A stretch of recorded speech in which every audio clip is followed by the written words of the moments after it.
नमस्कार। भक्ति स्पिरिचुअल में आप सबका स्वागत है। आज हम लोग सुनते हैं किंचक वध की विस्तृत कथा।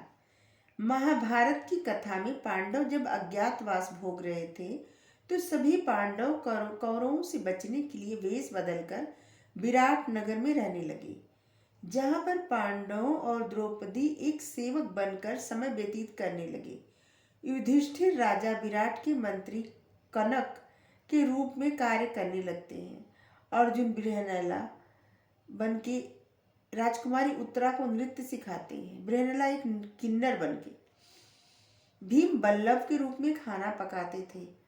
नकुल ग्रंथिक के रूप में घुड़सवार और सहदेव तंतिपाल के रूप में चरवाहा का काम करते थे, जबकि द्रौपदी सैंद्री के रूप में रानी की सेवा करती।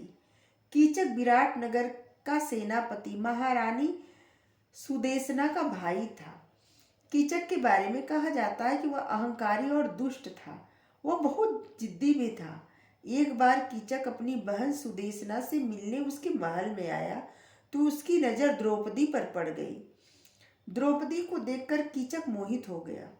द्रौपदी को पाने की कामना करने लगा। कीचक ने अपनी बहन सुदेशना को द्रौपदी को उसके पास भेजने को कहा। रानी की आज्ञा से द्रौपदी कीचक के पास जाती। कीचक द्रौपदी पर गलत नजर डालता। द्रौपदी इसका विरोध करती और उसे गंभीर परिणाम भुगतने के लिए कहती। इससे कीचक समझ जाता कि यह मामूली दासी नहीं है। कीचक को शक होता। इसी दौरान शकुनी के साथ दुर्योधन आता है और राजा विराट से मिलता है और कहता है कि उसे ज्ञात हुआ है कि पांडव विराट राज्य में शरण लिए हुए हैं। राजा इस बात से इनकार करते हैं, लेकिन इन बातों को कीचक सुन लेता है और वह समझ जाता है कि दासी ही द्रौपदी है। कीचक इस बात की जानकारी दुर्योधन को दे देता है।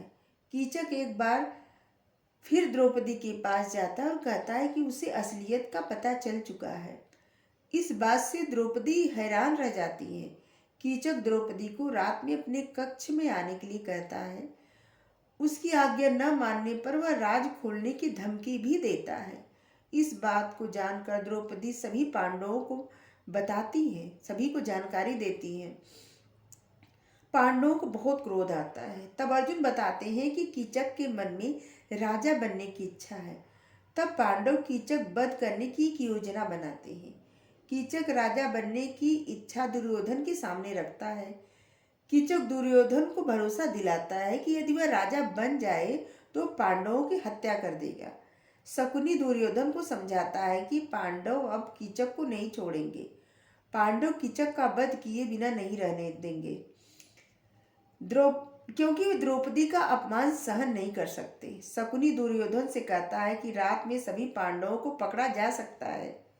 रात में पांडव जैसे ही कीचक को मारने आएंगे, शोर होगा, तभी दुर्योधन अपने सैनिकों के साथ पांडवों को पकड़ ले जाए।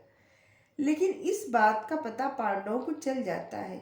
तब पांडव एक योजना बनाते हैं। पांडव द्रौपदी के स्थान पर भीम को महिला के कपड़ों में उनके कक्ष में भेज देते हैं। कीचक समझ नहीं पाता कि द्रौपदी है कि भीम है, और वो कीचक दौड़ के उनको पकड़ने लगता है, और जिससे भीम कीचक का वध कर देते हैं।